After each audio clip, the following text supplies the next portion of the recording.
Yeah, I know. And so we will be looking specifically at things in the 17 and 1800s, okay? But, all right, just to kind of take a step back, all right, just to give you the foundation here. And of course, we go back to the Ottoman Empire, all right, because they're still influential, they're still important. They still control most of the trade, and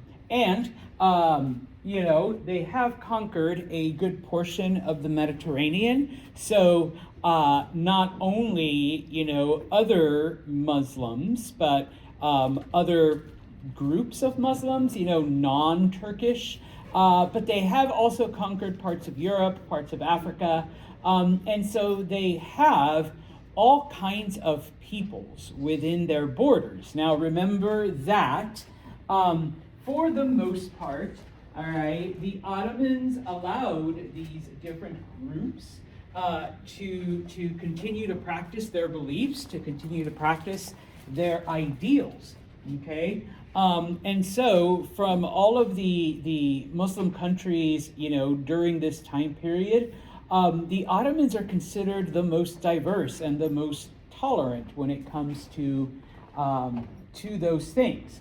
Okay, in fact, there were large numbers of people who practiced Judaism and Christianity within the borders of the Ottoman Empire. Okay, now, obviously, as we're trying to incorporate different cultures and allow them to coexist, in this case, one of the things that the Ottomans carry out, because, all right, we're allowing, Jews and Christians and other faiths to do their thing, but we also don't want to lose our own, faith, our own identity.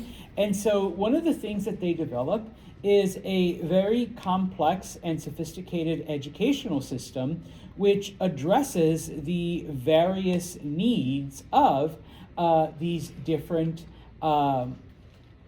not only groups outside of Islam, but also different groups inside the faith and inside the religion.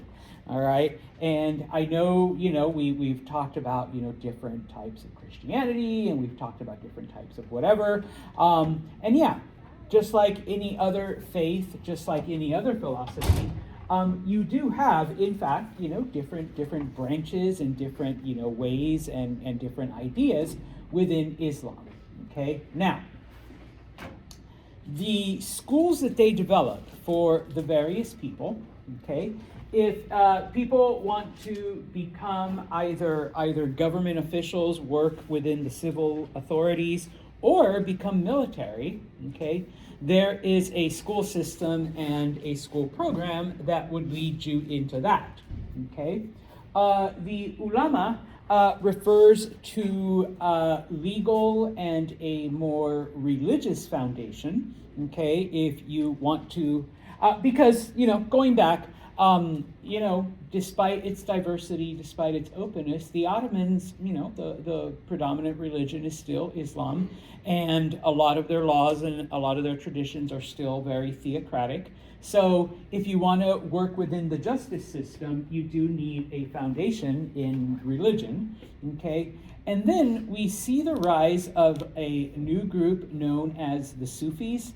They become the mystics, the more spiritual aspect of Islam, okay? And so if you want to devote your life to a more pure, I guess, religious study, okay, not because you want to become a lawmaker, but because you truly want to learn more about religion, you go that route, okay? Now, like I said, all right, I got ahead of myself, I'm sorry, okay?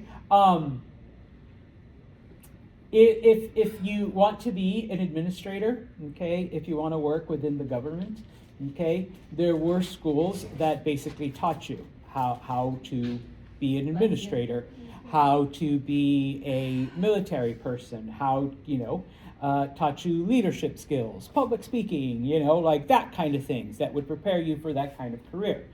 Okay, the ulama, okay, were basically religious schools where you did learn, okay, reading and writing, but you focused and you emphasized on the law, okay, and as I mentioned, okay, because the Ottoman Empire is still a theocracy to a certain degree, okay, you studied the Quran and how laws were based on that and how to apply religious principles, to the laws, all right? And so, yeah, okay, this is in preparation to become judges and teachers and I guess their equivalent of lawyers and things of that nature, okay?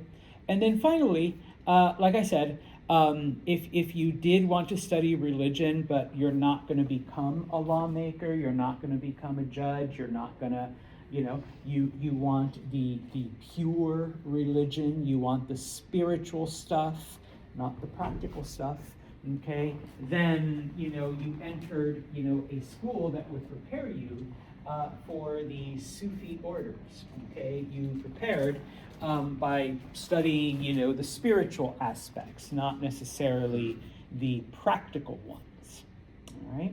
So, sorry, I got ahead of myself. Get too excited here, okay?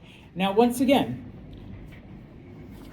the reason why the Ottomans are considered the most open, the most diverse, is because, okay, they did allow the conquered peoples, they did allow the various ethnic groups within the empire to maintain their beliefs, to maintain their practices, okay? And despite the fact that we do see this education system that does focus on Islam, they did allow, other philosophies and other, ways of thinking to not only exist, but they were able to absorb it, okay, into their own system, okay? Now, we do see quite a bit of European influence in the Ottoman Empire because part of the empire was European, okay? Greece, the Balkans, parts of Hungary, okay? And so you do get a lot of scientific principles and other philosophical ideas from those areas. One example, okay, is a man named Ibrahim Mutafarrika, all right? That wasn't his given name. That's the name that he took when he converted to Islam because he was Hungarian, okay? But he converts to the faith, all right? And eventually he does go to Istanbul and begins to publish. Well, first he translates, but then he publishes various works by European scientists, by European philosophers, and he prints them, he publishes them, and spreads them throughout the Ottoman Empire. And they're based on, history and science and religion and philosophy and all kinds of different things. So your average Ottoman person now comes into contact and is exposed to these various ideas. And like I said, the Ottoman government allows this. In fact, they encourage it, okay?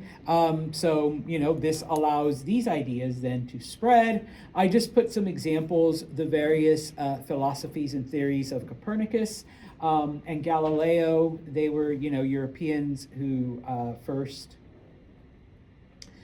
came up with the notion that oh my gosh, I'm so sorry, I'm drawing a blank here.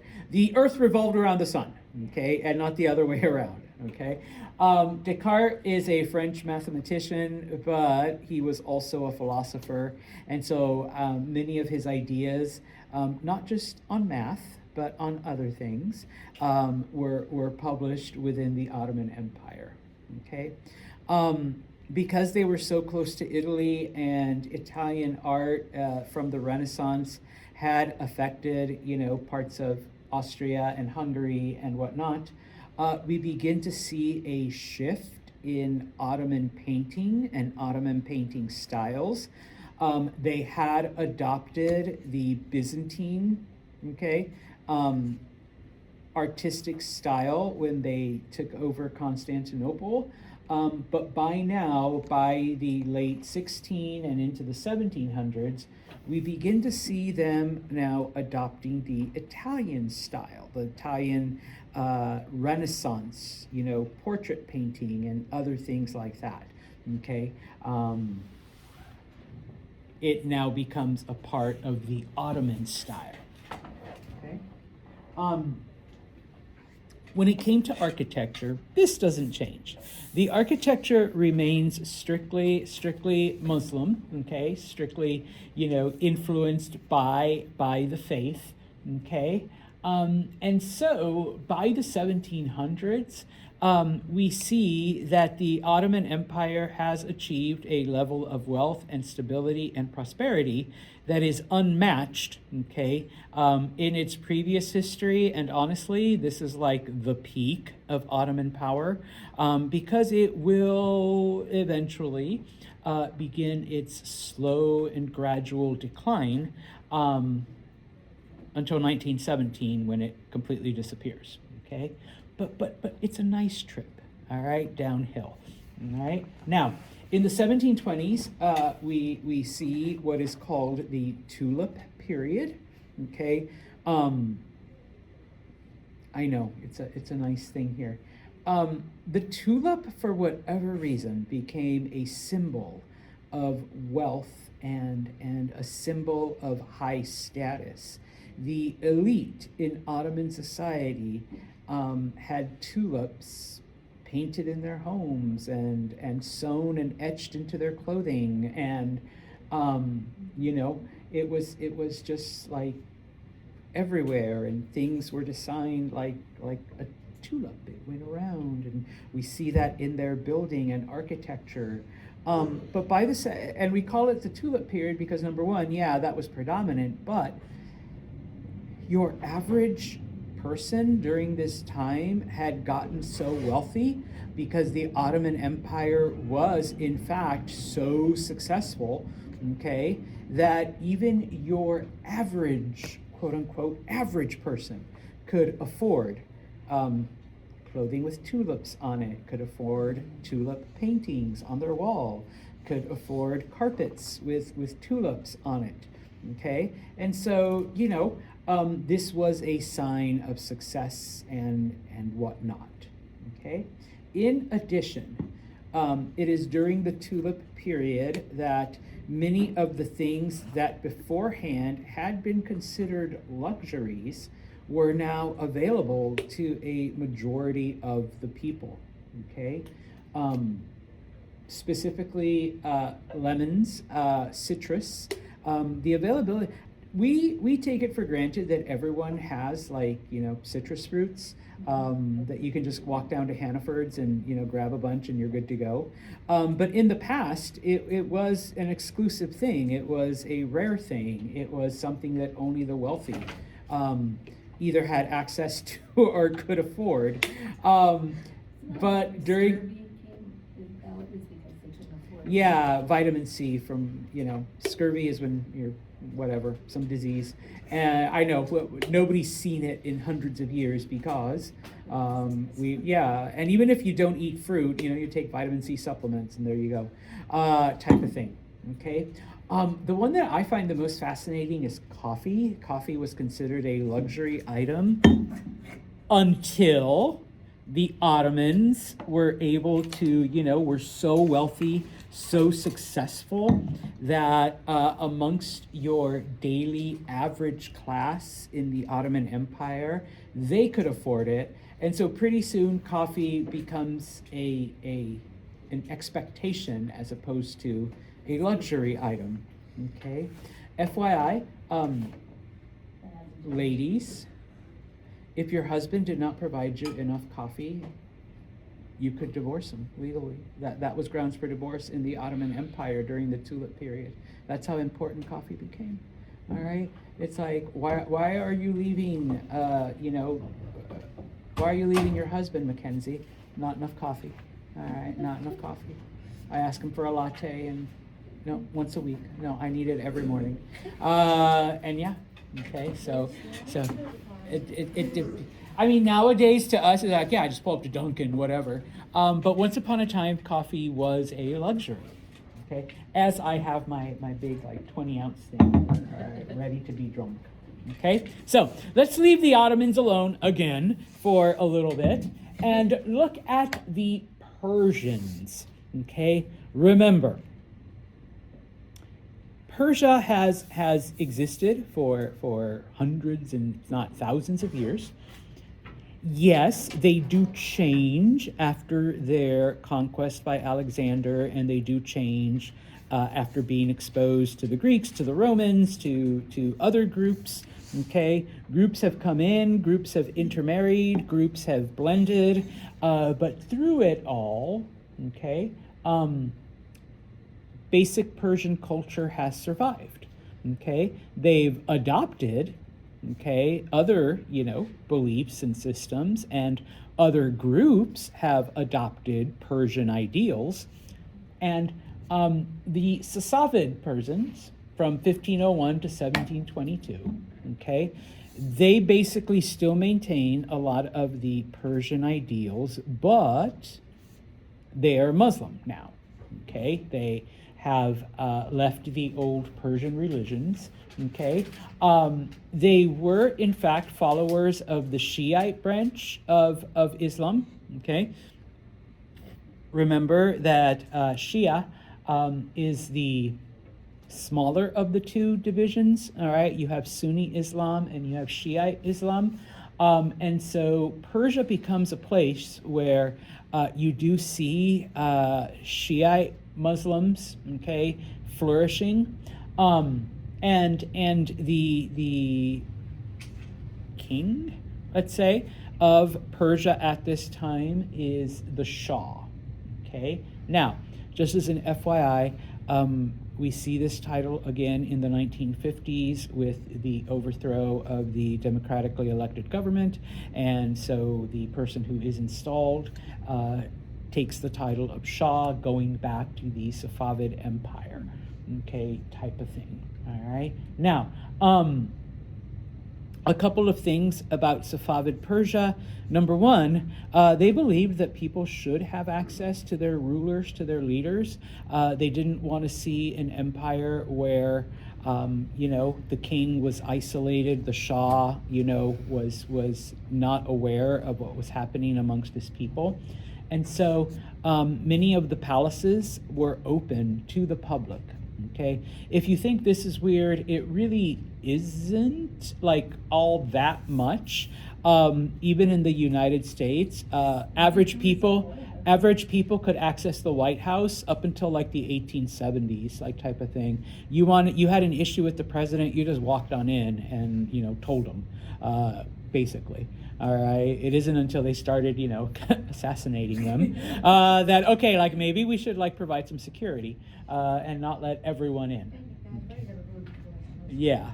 Okay. Now, one of the things that the Safavids are known for, we've had books for hundreds of years. Okay.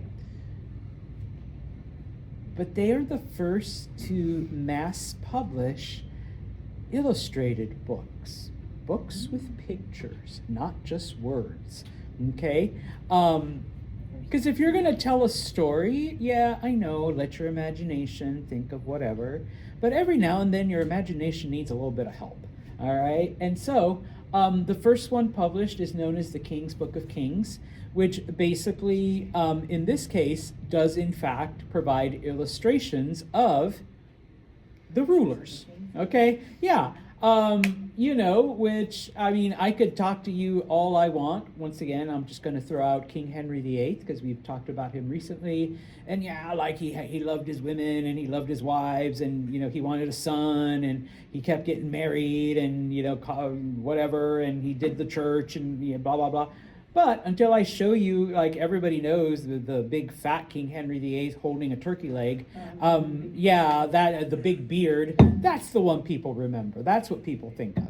Okay, and so it was the Safavid Persians who first provided illustrations with their books.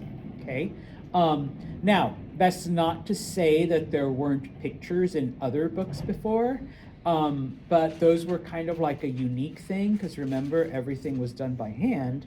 But now you're having it done by printing press type of thing, so definitely unique. Okay, it is also during this time period that things like rugs and other mosaics are illustrated and decorated with intricate designs. Okay, we see the birth of calligraphy, like you are purposely making your writing beautiful so that it's like an art form in and of itself, as opposed to just, well, these are just check marks. As opposed to just a way to, like, I'm sending you a note, I'm communicating, okay? This is actually an art form, all right? Something to be admired, something to be, in awe of, all right? And even today, when people think of, rugs, people think of Persian rugs because of their intricacy and their beauty, all right? Now, we'll leave the Persians alone, okay? And look at the Mughals, okay? Remember, the Mughals were the rulers of India, okay? Now, India was a predominantly Hindu country, okay? By this point in time, pretty much everyone is Hindu, but the rulers are a Muslim minority, okay, that are ruling over a large portion of India, okay? And so because of this, okay, many of the laws, many of the rules, many of the traditions, and especially the judicial system, okay, were influenced by, Islam, okay? Now, when you have a predominantly Hindu population, obviously you need to take that into account, okay? And you do need to, give the Hindu majority a say in what is put out there, especially when it comes to things like music and art, because that's how most people will express themselves. And if I tell you, no, your art has to reflect, Muslim values and Muslim ideals and Muslim themes, okay, then yeah, you are going to quickly get, a rebellion. But they were allowed to still embrace their culture and their faith and their ideals. It's just, our leaders are a different religion, okay? Now, along the way comes one ruler, a man named Akbar, who is like, it's not enough to just allow my Hindu followers, to freely express themselves in their music and their art and to be a part of the educational system.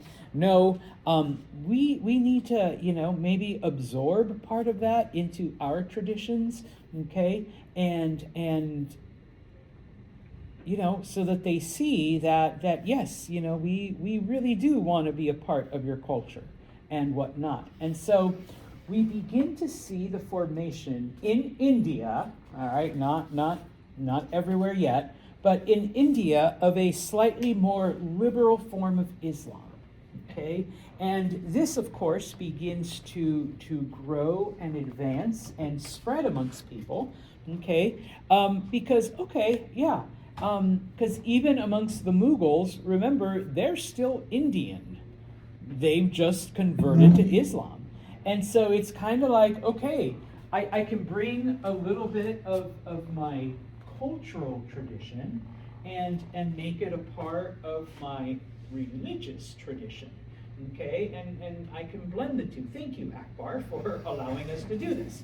Okay, and so in this case, we begin to see, okay, number one, as I mentioned, Sufism is the more spiritual side of Islam. They focus more on the religion strictly for the spiritual aspect, not the practical aspect. And so we see this amongst people, and it doesn't matter the faith usually.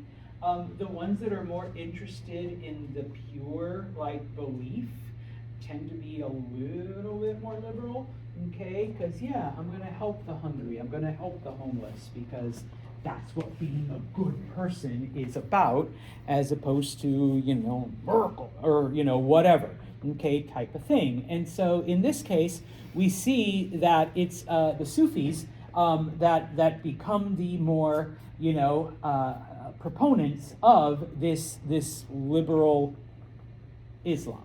Okay, now leaving Islam aside just for a minute.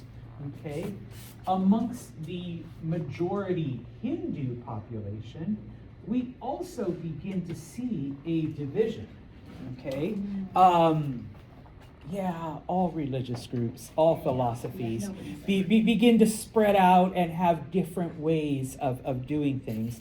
We begin to see a division amongst conservative Hinduism and liberal Hinduism. Okay, and and so these debates, these fights, actually lead to the creation of another group, all right, known as Sikhs. Okay, and just as an FYI, if you see the people who are Indian but they wear the turban, all right, those are the Sikhs. Okay, that is Sikhism. Okay, who even though there is still a certain adherence to the Varnas, to the caste system that is a part of Indian culture. They are a more liberal branch in that they do believe in the equality of all people. They do believe in the fundamental rights of everyone and respect for all living things. They do tend to be pacifist, all right, because of this belief. And I don't see a lot of Sikh communities in New York, but growing up in California, they're everywhere. And so typically when there was always a natural disaster or some other kind of tragedy, it was either the Sikh temples or members of the Sikh community that always had resources and food and shelters and along with the Red Cross. But it was typically, when it came to faith groups, they were always the ones there. And once again, because of that fundamental respect for life and the equality of all living things. Okay, so we see the formation of this more, like I said, liberal group of Hindus. All right, and so Ottomans, Safavids, Mughals. Okay, now. Despite the fact that the Mughals did control a very large portion of India, they still don't control all of it. Okay, it isn't until the British get their hands involved. No offense to any British people, right? And not until they get their hands involved do we see then India coming together. Okay, now to finish off a little bit here. Okay, or at least this portion, okay? One of the things that comes about because of Akbar and because of the formation of Sikhism, we get what is known as bhakti, okay? Where the best way that you're gonna bring people to your faith, and it's something that other groups later adapt and adopt. I can't come to you and speak to you and try to convert you if I don't understand your culture, okay?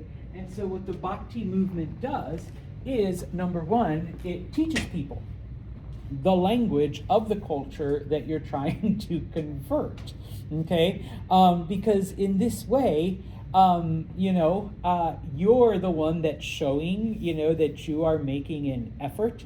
But also, someone comes up to you and just starts talking to you in a different language, like first thing you do is just ignore them and walk away, okay? But someone who begins to speak to you in your own language, in words that you understand, you are now more open to whatever message they may have. Not necessarily that you're going to accept it, okay, but it does, you're at least listening to this person because you understand what they're saying, okay? Now, and so like I said, eventually we see pretty much these different religious movements then begin to spread because each group begins to adopt this strategy, okay, of teaching people in their own languages, okay?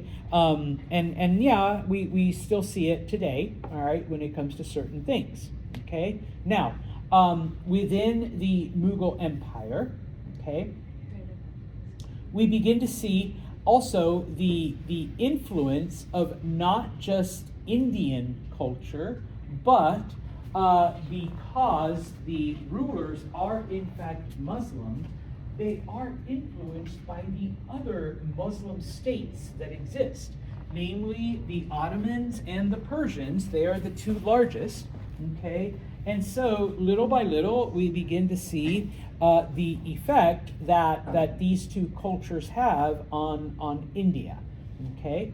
And so one of the examples, and I could have sworn I had a picture of it, but I don't, so you can Google it. The Taj Mahal, all right? One of the Shahs, one of the rulers, Jahan, basically he loved, the story goes is that he loved his wife so much that when she died, he wanted her to have, basically a palace for her dead body, to show his love, his devotion, his whatever towards her. And so that's what the Taj Mahal is. It took 20 years to build, okay? It's basically made out of all white marble. And yeah, it is one of the architectural, wonders because of how it took Indian design, Persian design, and other Islamic influences. And so you have this building that is influenced by, a faith that is not local, a culture that is not local, and of course, traditional Indian stuff all in one structure, all in one compound. Okay, so it's an example of what can be done, all right, if you do allow these outside influences. I remember hearing about Jahan's story before, and I think, I don't know if it's correct, so don't quote me on this. I think when he died, they put him at a certain angle towards his wife's grave, so she would be the focus of the. Yeah, because she was the one, the center of everything. Okay, center of his world, center of his universe. Yeah, no, I don't think I could do that for anyone, at least not yet. All right, so who knows? Maybe your husband will, Veronica. No, okay. All right. He might, but he might. I'm okay if he doesn't. You're like, I'll be lucky if I get a cardboard box, out of him, type of thing. Okay. So, all right. What time is it? Oh, we got a little bit of time. Moving all the way to East Asia. Okay. Remember, printing press was invented in China. Okay.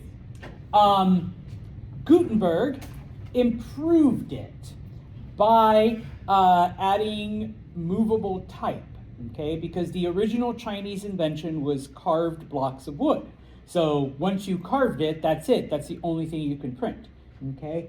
And so now the Gutenberg improvement has made it back to China, all right? And the Chinese are like, oh, okay, yeah, that definitely makes it better, okay? And so we begin to see then the Chinese take it and go full force with it because, yeah, they had been printing for hundreds of years, but always just like a single page type of thing, very limited.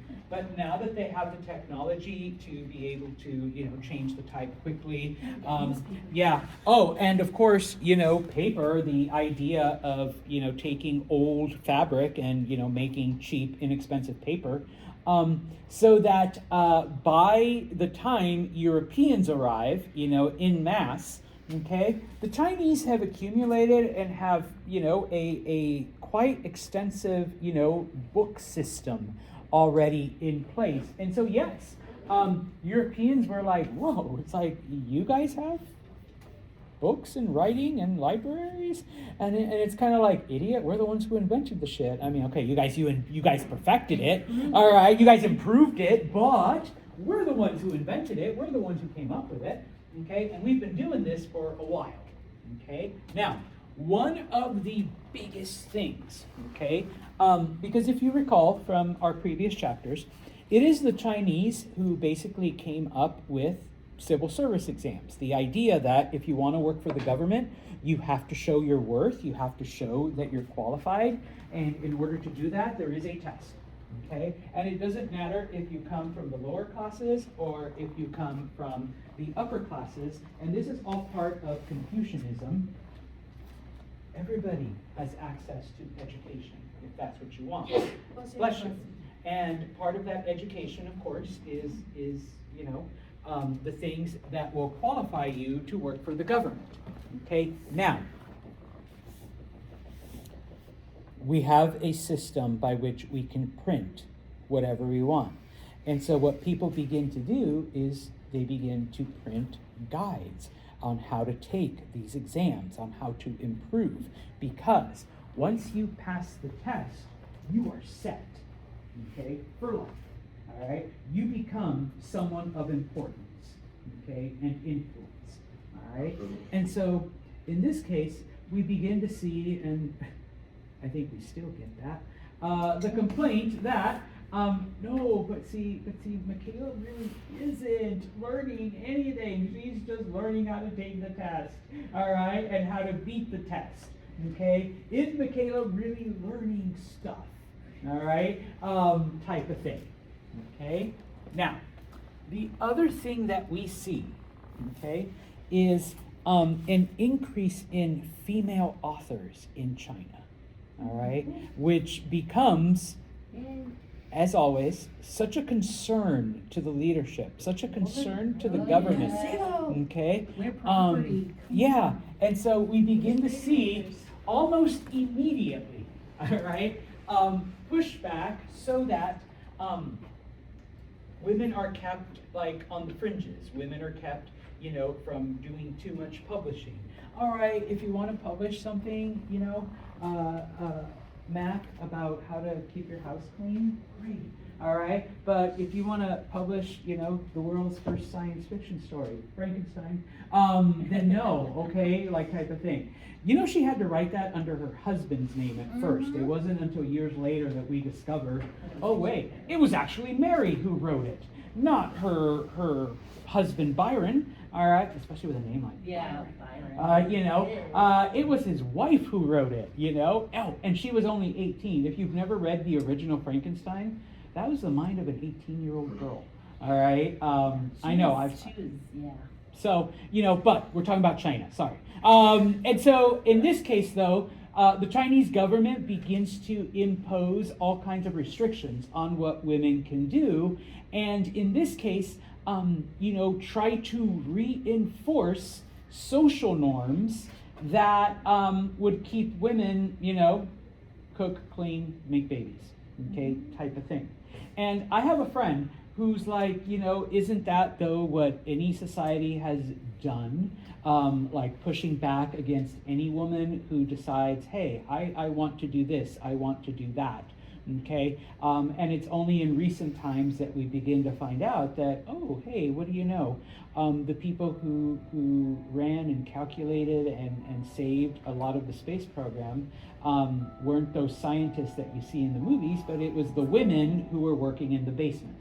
type of thing. And in a lot of cases, it wasn't just women, it was black women, all right, who were running the numbers and doing all that shit, all right? And it's the male engineers that get the credit. Now, I put there foot binding because one of the things that the government does, okay, and we can end with this, I suppose, in Chinese culture, at least back then, and even to a certain degree now, having petite feet was considered sexy, hot. It was like, yeah, I want a woman with really small feet, all right? The smaller the better, all right? I don't know, it's like, I don't know what, long lashes, blonde hair, tall, short, whatever. I don't know what the standards are today. I do notice people do the ladies. I'm sorry, the wing. Yeah, the tiger, the wings. Yeah, it looks cute, but like whatever social norm, one of the things there was foot binding, and so women were encouraged to take your daughters and make sure that their feet are small. Otherwise, she will never find a husband when she's an adult. Okay, and of course, you ladies, it's not too late for you either. Wrap your feet up, all right, type of thing, so that. Great grandma. Okay. Yeah. Yeah. Made you sleep in them. And so obviously it causes deformities, but all right, as long as you have small feet, okay. And so like I said, I have a friend who's like, yeah, let's push these artificial beauty standards on one of the genders, and that way, hey, have them worry about what their hair looks like, and not that, hey, I'm going to write the next book, or I'm going to, do this scientific thing. And in this case, have the women worry about their feet, instead of, we're just starting to publish our own works, all right? But now, is my foot pretty enough? Yeah. Type of thing, okay? No, it's not. Look, it's in this big ugly boot, so I know, type of thing, okay? So we begin to see that, all right? Ladies, if you couldn't walk because your feet were so small, That was great. ooh, yeah. All right? Because, what woman's easier to control than one that can't run away? Yep. Like, seriously, all right? Yeah. I know, the beauty standards are kind of twisted here, kind of messed up.